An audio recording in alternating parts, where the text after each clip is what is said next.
ng fermented fruit juice ay 1 kg of banana, 1 kg of papaya, 1 kg of mango, and 3 kg of molasses.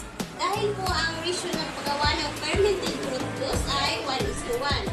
Mayroon po tayong 3 kg of fruits. So, ang ilalagay po natin na molasses ay 3 kg. Proceed po tayo sa iba pang gagamitin na materyales.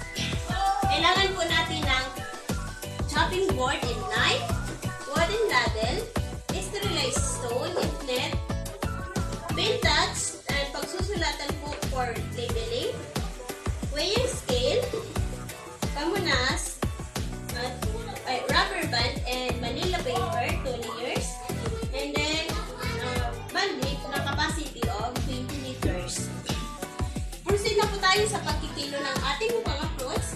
After po natin makilo ang ating mga fruits, siguradahin po natin na mahugasan natin ng maayos at i-drain po natin for 5 minutes. After po natin ma-drain for 5 minutes, saka na natin po hinuwain ang ating mga fruits. Okay? After naman po natin ma-drain ang mga fruits for 5 minutes, proceed na po tayo sa paghihiwa. Sa paghihiwa naman po, kailangan po ay tanggalin po ang dulo ng banana. Alisin po ang mga sira-sirang part niya na para iwas contamination ang ating concoction. And then, hiwain po natin into by inch para po mabilis ma-ferment ang ating gagawing concoction. Fermented fruit juice. Sa paghihiwa naman po, kailangan po ay same po ang mga size ng fruits. Kung ano pong hiniwa mo sa banana, into by inch, ganun din po sa papaya. For example naman po ay incident po tayo na mahulog ang fruits sa lupa or sa baba na ng lamesa, huwag na natin po itong pulutin para iwas contamination ng ating gagawing concoction.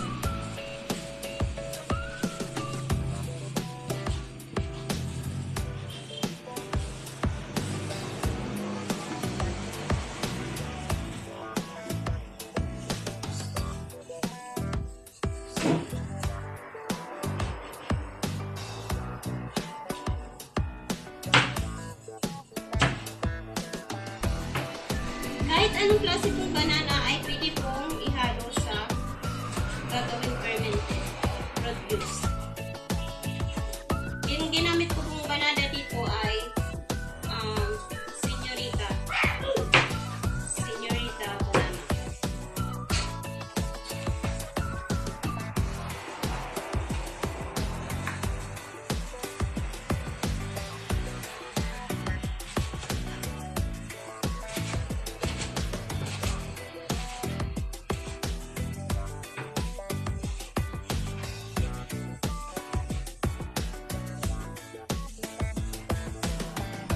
Sa mangga po ay alisin na po natin yung part na napupulok na po kasi overripe na po ito mangga na ginamit ko.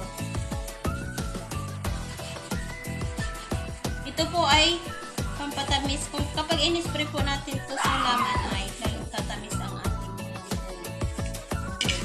kasi matamis po ang mangga. Kaya nagagamit din po tayo ng mangga sa fermented fruit juice. Okay. Okay, ngayon po, tapos na natin mahiwa ang mga fruits ay maglalagay na po tayo ng molasses. Bago po natin ilagay ang molasses ay itinip po tayo.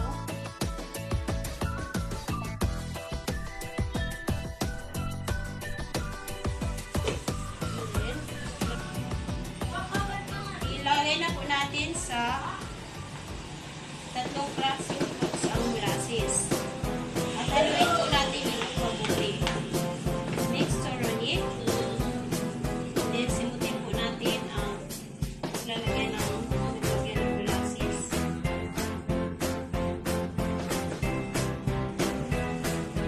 Then, halo na po ng mabuti. Para ma-mix po ng maayos.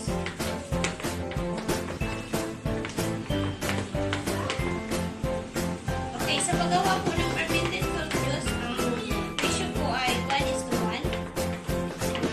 Kung anong kilo po ng fruits nyo, ay ganun din ay kilo ng molasses yung ilalagay nyo. Okay? Nahalo ko na po ng maayos mga fruits at molasses. Ito na po ang kanya. And then, ang sunod po natin gagawin ay lagyan po natin ng net. To settle down, ang mga fruits ay lalagyan po natin ng pabigat na bato. Para po mag-maintain po ang mga fruits sa ilalim na hindi po siya lilitaw. Okay. Pagkatapos natin nalagyan po ng mga bato, kabira na po natin ng Manila paper. Okay. Kabira na po natin ng 2 layers Manila paper. 2 layers. And then, isarap. Ay, may mga sami-sami po ito na molasses sa gilid. Kailangan po nating punasan para iwas contamination at para hindi po maamoy ng mga kung ano man insekto. Punasan natin kung mabuti. And then, katapos ay kabira na po natin ang Manila paper na layers. Cover po natin ng maayos gamit ang rubber band. Okay? Para po ito ay iwas sa mga insekto ng papasok.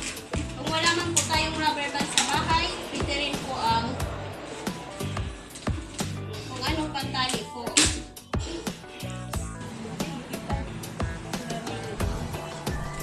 Okay, ngayon po ay magle-label na po tayo. I-record po natin ang date of production, DOM. Ngayon po maglalagay na po tayo